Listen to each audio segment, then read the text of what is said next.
Welcome to all. A fire's never the same without good company. And tonight, it's your English listening practice that keeps it alive. Sit closer, listen to a real story, and let your ears lead your learning. Today we set out on a journey that many people try only once, but the rare ones keep returning to. Have you ever wondered why, in moments of doubt, one part of yourself insists that the numbers, the facts, and every advice point in one direction, while another part pulls you off that road, often without words? This is the art of trusting your gut when logic fails you. If you have ever hesitated, feeling your body tense, while your mind writes a list of reasons to commit, stay with me, because together we are going to explore the very edge between knowledge and wisdom, between proof and feeling, between reacting and responding. Picture yourself in a quiet room at dawn. You have two choices in front of you. One makes complete sense. Every step is mapped, every risk is measured. The other appears almost reckless. No logic, no paper trail, only a persistent sense, a gentle push. What makes you hesitate? Why does that voice hold you back when everyone around you says, "It's obvious, just do it"? This is not just about decisions. It is about identity. Let's begin with a basic principle. Logic is a tool, not a master. It organizes, measures, and presents you with what you already know. It cannot see the shadow behind the curtain, nor the feeling beneath the smile. So when you step into a new place, meet a stranger, or consider a new opportunity, logic rushes to defend you with evidence, but intuition stands as a silent guard. It is built from years of experience, memories you cannot name, the thousands of little victories and defeats in your past. This is why sometimes your gut knows faster than your mind. A scientist would call this predictive processing. Your whole body reacts before the brain finishes its own thoughts. Now imagine Iris, a financial analyst famous for clear thinking and strong rationality. She worked long hours, trusted her careful spreadsheets, and acted only on facts. One day she received a major offer, a senior job, more money, better position. Logic screamed, yes. Yet during the handshake, she noticed a chill, a coldness in her stomach. Everyone told her to trust the numbers, but her gut pulled her back. She took the job, believing she was overreacting. In 6 months, she was tired, unseen, almost defeated. Her manager was unsupportive, and now she recognized the signals she had missed. The cold handshake, the way he passed papers while never meeting her eyes. Iris learned one thing the hard way. Intuition does not argue, it warns. This is what happens when emotion drives the moment. Even though you can explain every misstep afterwards, the lost time and respect are harder to recover. On the other hand, consider Theo, who managed a small business. He was offered a deal so perfect on paper that ignoring it felt foolish.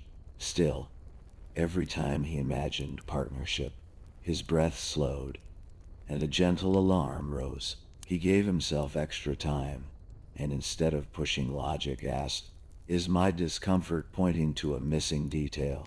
2 weeks later, he realized he would lose control. His company would shift from an identity he had built to something unfamiliar. Theo declined.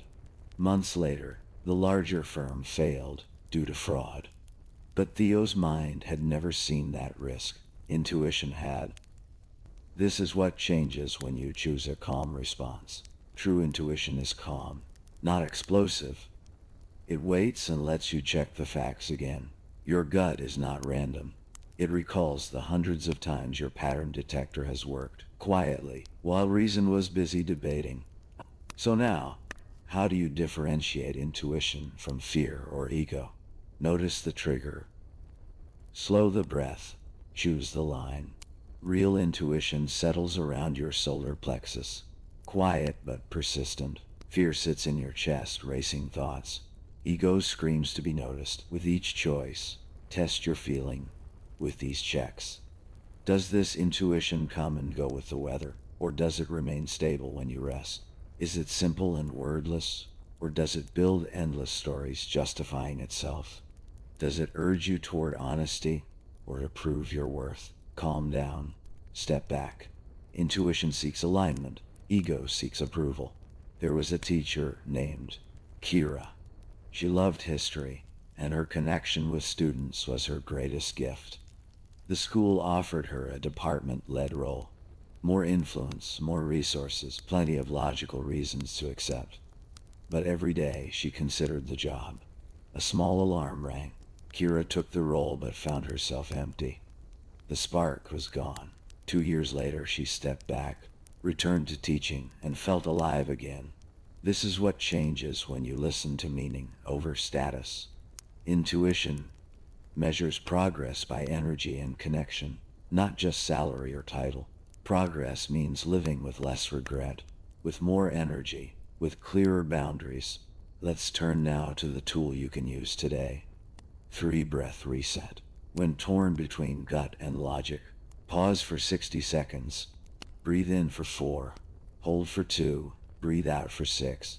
Ask yourself, will I respect myself tomorrow if I choose this? Do not chase approval. Listen to that answer. Your progress depends on repeating this. Today, test it for one impulse, one small choice. In 3 days, notice 3 moments when your gut speaks. Write them down. In 7 days, recall one conversation where you held your line and changed your outcome. Your self-check. Am I reacting to this moment or to something old inside me? Let these habits build. Important boundaries start small. Declining one invitation. Holding back frustration for a moment longer.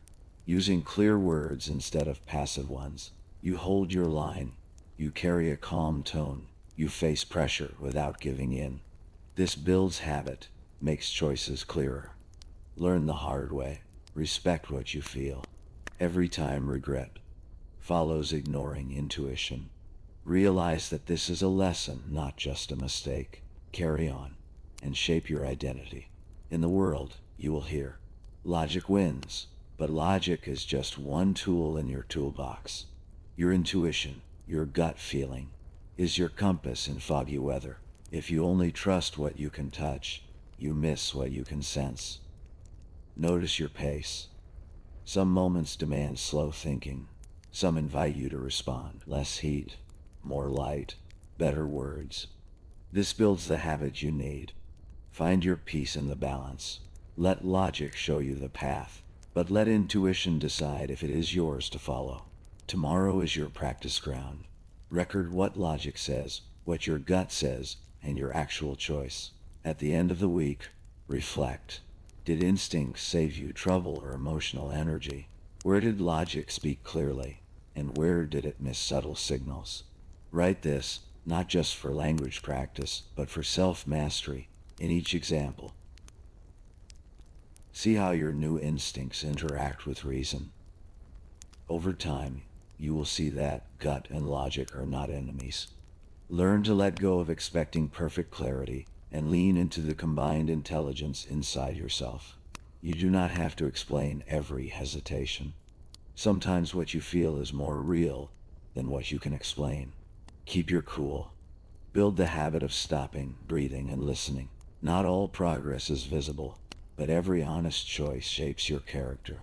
You become someone who faces pressure, but stays calm, who feels anger, but lets go, who builds boundaries and respects them. You have listened to stories of Iris, Theo, and Kira, and now you understand that intuition is not a mystical force.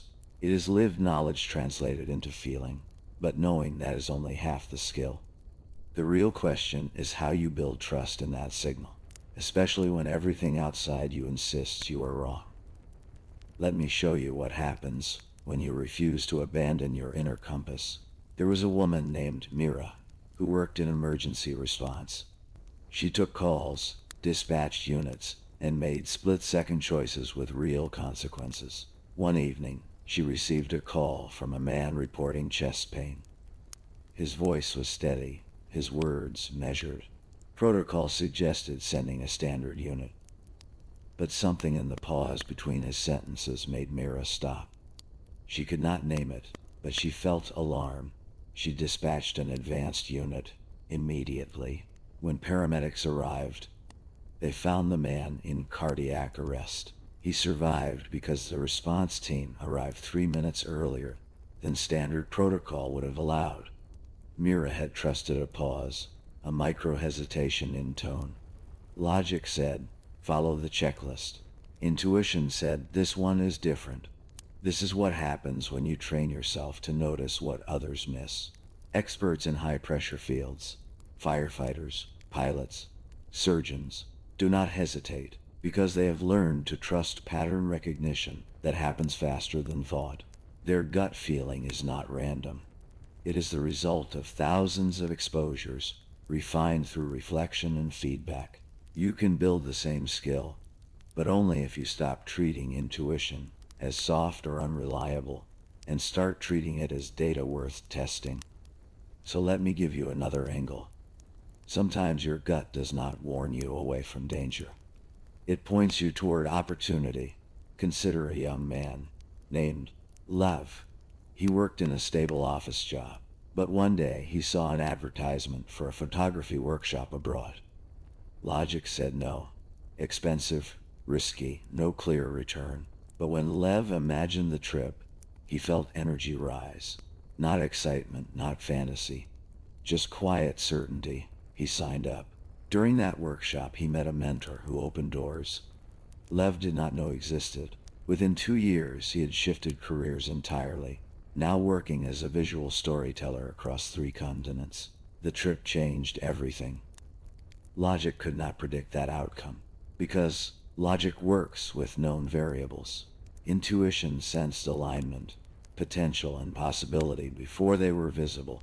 This is what changes when you let intuition guide expansion, not just protection. You move toward what fits, even when you cannot yet explain how it will work. The key is learning to separate true opportunity from escape. Sometimes what feels like a gut pull is just dissatisfaction, looking for an exit. That is why you need the checks I mentioned earlier. Body sensation, consistency over time, alignment with values, and respect for self. Run every strong feeling through those filters. If it holds, act. If it shifts or fades, wait. There is no shame in waiting. Patience is not hesitation. Patience is respect for process. Now let me address the hardest part. What do you do when your gut says one thing and everyone you trust says another? This happens more often than people admit.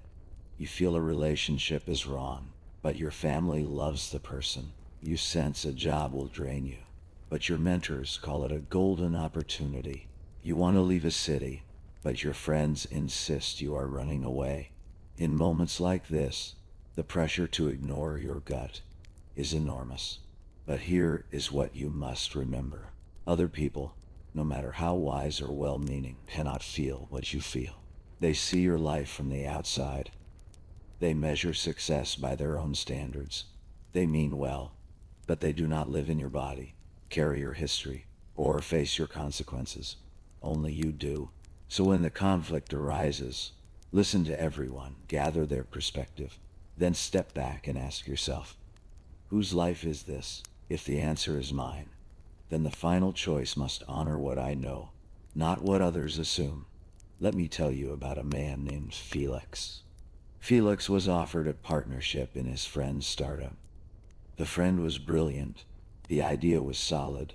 The projections were promising. Felix's family pushed him to accept. His girlfriend said it was his big break, but Felix felt doubt, not fear. Doubt. He could not locate the source. He respected his friend, but something felt misaligned. Felix took a week alone. No advice, no input, just silence and reflection. In that silence, he realized the truth. The business model required aggressive sales tactics that contradicted Felix's values. He had been so focused on loyalty and opportunity that he ignored the dissonance. Felix declined the partnership. His friend was hurt. His family was confused. But Felix felt relief. A year later, the startup succeeded financially, but burned through employees and reputation. Felix would have hated every day. His gut had sensed the values clash before his mind articulated it. This is what happens when you honor internal truth over external pressure.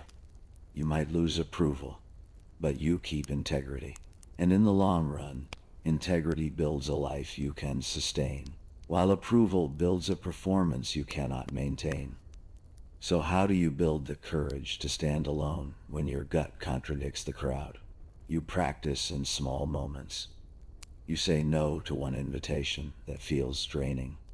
You speak up in one meeting when something feels off. You stop one habit that no longer serves you. Each small act of self-trust builds the muscle. Over time, standing alone stops feeling like rebellion. You are not fighting others. You are honoring yourself. And when you do that consistently, something shifts in how people respond to you. They might not agree, but they respect the firmness. They see that your choices come from alignment, not confusion. That respect creates space. You stop needing to convince anyone, and they stop trying to convince you. Boundaries become clear without conflict. Now let us talk about mistakes, because trusting your gut does not make you infallible. You will follow intuition and be wrong. You will say no to something that turned out fine.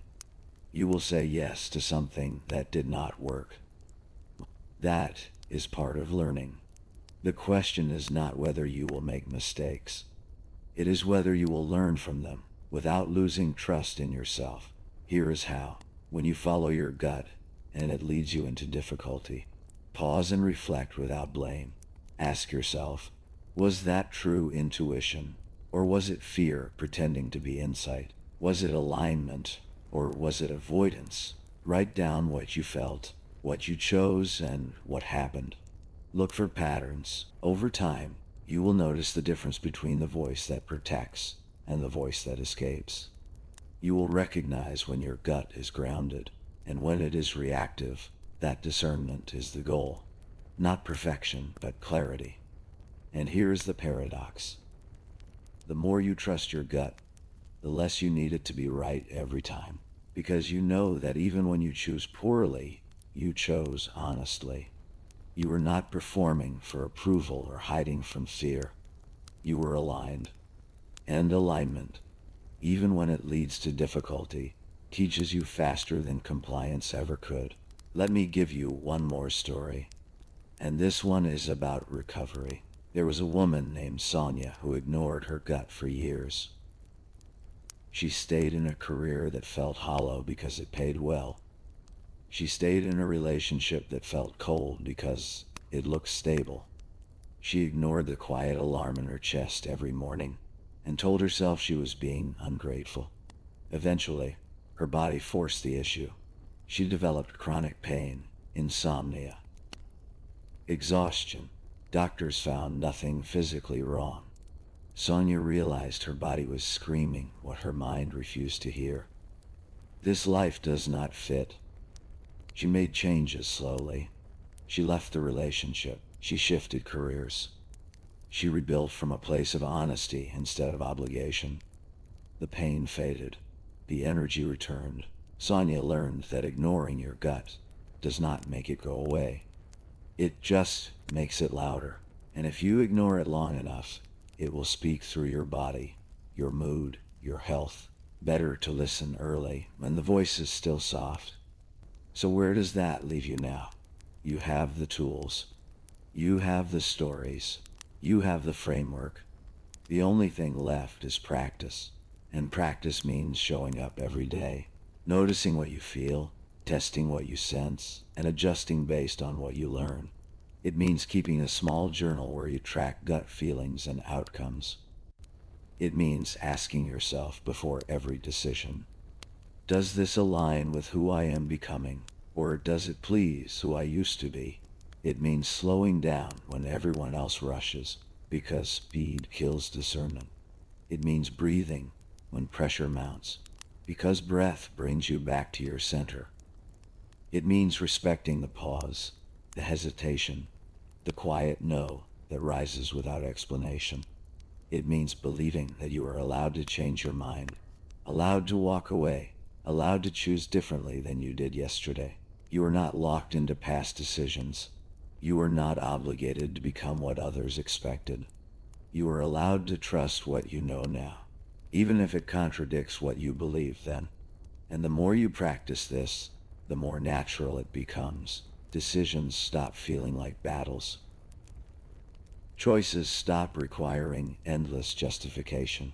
You move with less friction because you are not fighting yourself anymore. Logic and intuition work together.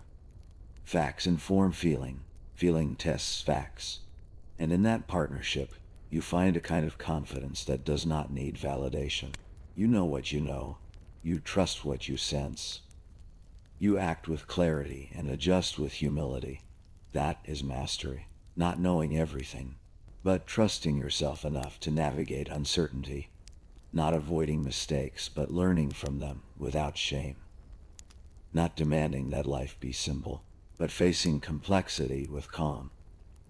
This is who you are becoming. Someone who listens before reacting. Someone who pauses before committing. Someone who respects the inner signal, even when it is inconvenient. Someone who builds a life from the inside out, not the outside in. Someone who values alignment over approval, integrity over image, meaning over status. Someone who knows that the best decision is not always the smartest one. It is the one you can live with.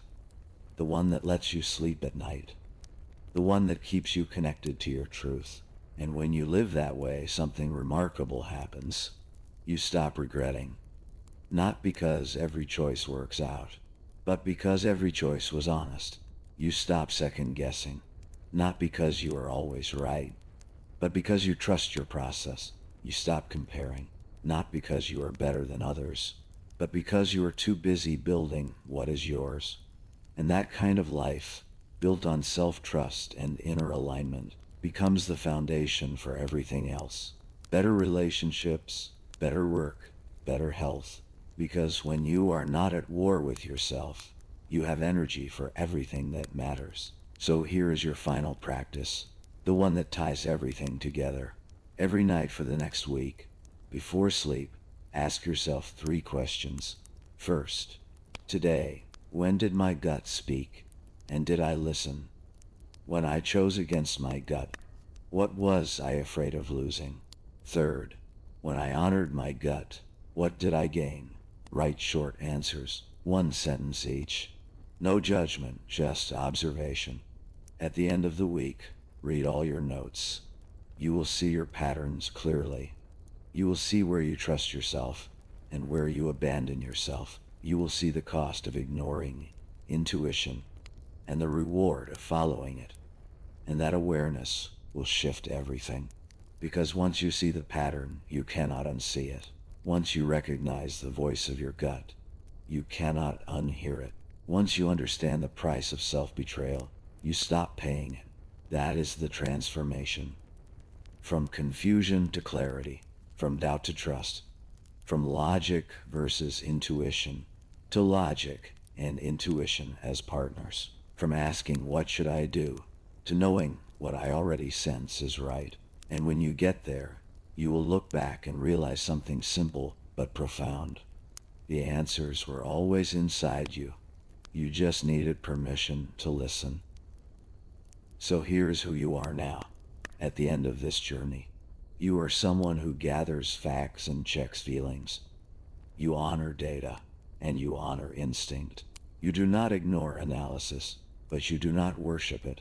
You trust yourself enough to pause, breathe, and listen before acting. You know that intuition is not magic. It is mastery. It is pattern recognition, built from experience and refined through reflection. You respect it. You test it. You learn from it. You do not demand that every choice makes sense to others. You only demand that it makes sense to you. And because of that, you move through life with less regret and more confidence. You set boundaries without guilt. You say yes when you mean it, and no when you need to. You follow paths that feel right, even when they look unconventional. You trust the quiet voice that speaks When logic goes silent, you stay connected to your center, your values, your truth. That is your new identity. That is your strength. That is your compass. If this message helped you see intuition, not as weakness but as wisdom, subscribe and come back tomorrow. We will keep building this skill step by step until trusting yourself becomes as natural as breathing. Stay, listen, and carry your inner compass forward.